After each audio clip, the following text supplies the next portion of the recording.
We have made it to Fort Kent, to the America's First Mile marker. You can find the 0 mile all the way down in Florida, Highway 1.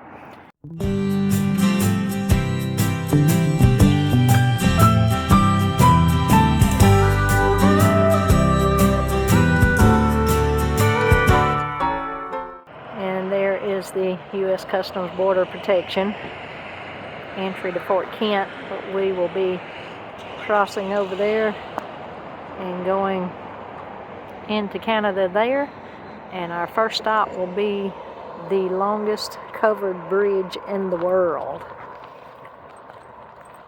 That ought to be interesting. Just crossed the border. We are now in Canada, and we're just sitting at a little roadside park on the side of the road waiting for everybody to come through customs. And there's the last one that's made it through the customs. And so we are fixing to begin our epic journey through Canada. The Heartland, New Brunswick, longest covered bridge in the world at 1,282 feet. What I don't know is the height of it. So I'm trying to figure out if my van will fit on this thing. Isn't that cool? It goes across the St. John River. And we are driving through the longest covered bridge in the world. This is awesome. Pretty awesome. And you can walk across it. There is a walkway over there, so we're gonna park on the other side and walk through it also. Let's get on through here as cars are waiting for us to get through. That's pretty awesome. I thought I had been on the longest one when I was in New Hampshire, but I was not. It is one lane. You have to take turns. There is a sidewalk on the other side of it. We're going to go walk across on the sidewalk. There's people into the bridge, and they're speeding.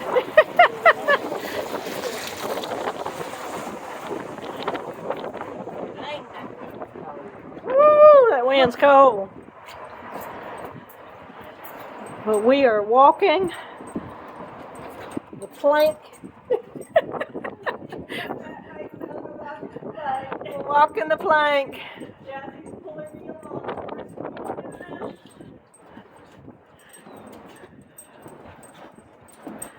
Ooh, that wind's cold.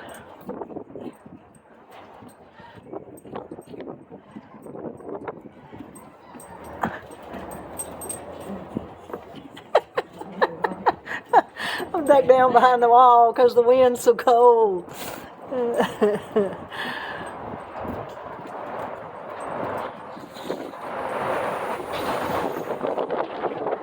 When the cars go by, you can feel the bridge rock.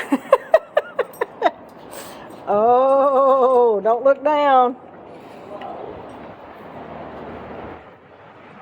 Don't look down.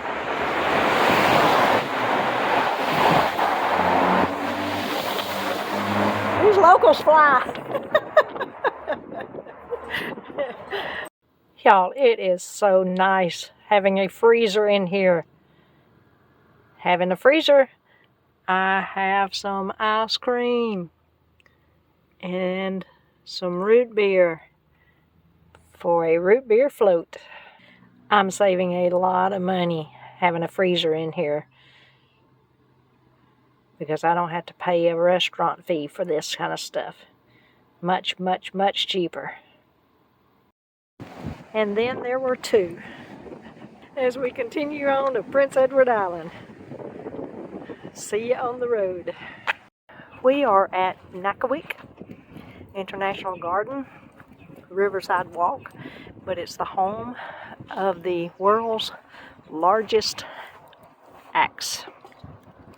This is Nakawik New Brunswick, Canada. It's a beautiful little park here. And there's the axe. It's also has a time capsule in it, they said. Wow, that thing's huge.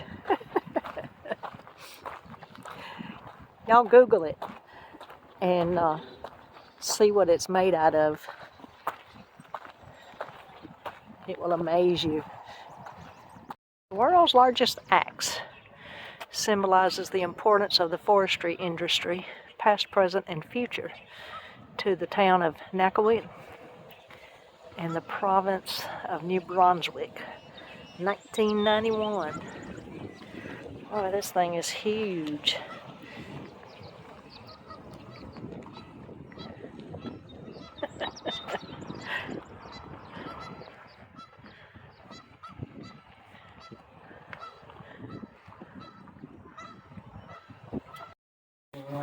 We are in the historic building museum, and we're here to see the biggest bullfrog ever and something about UFOs.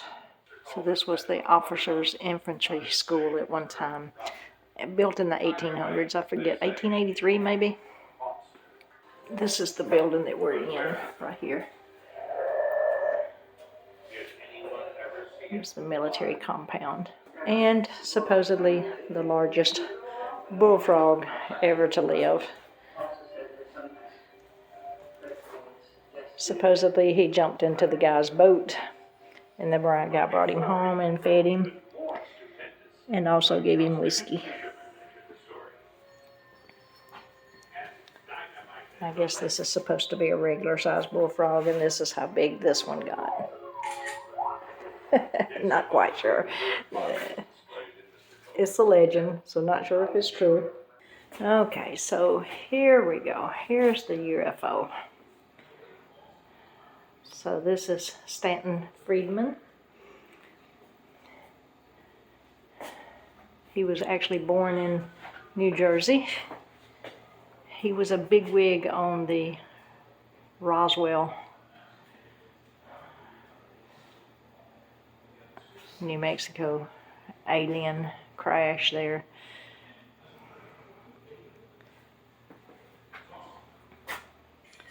And then he spent the rest of his life proving, or trying to prove, that aliens were real.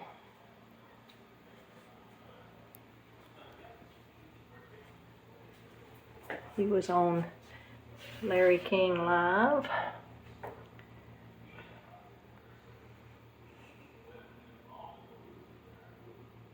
He passed away in 2019 at the age of 84.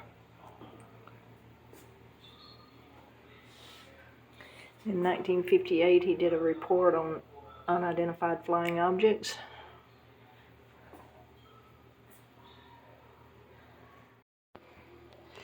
In 2010, he was inducted into Roswell UFO Hall of Fame. He published Fact, Fiction, and Flying Saucers in 2016.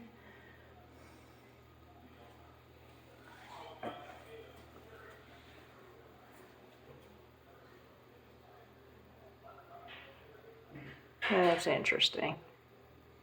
First visit to Roswell, New Mexico, researching the 1947 incident in 1980s. There he is right there. The eyes were very deep, sat back and said, yeah. And she said, the amazing thing about the skulls that wasn't like ours. It was kind of like a newborn baby. They were kind of flexible, and the doctors couldn't move. That it wasn't like a hard skull. They got interviews going on the TV with him.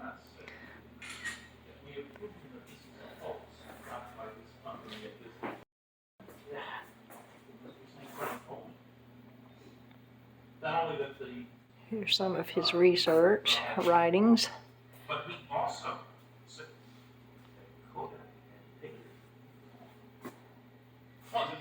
He believed they were real, and he spent his life trying to find out that they were real.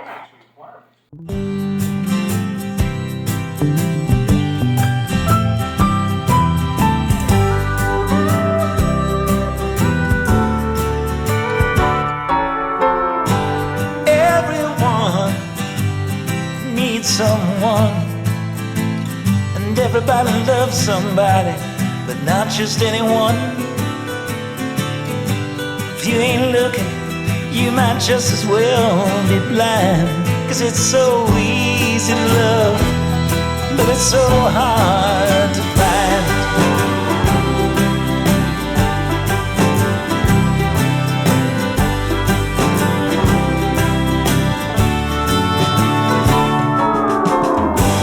People say that's just the way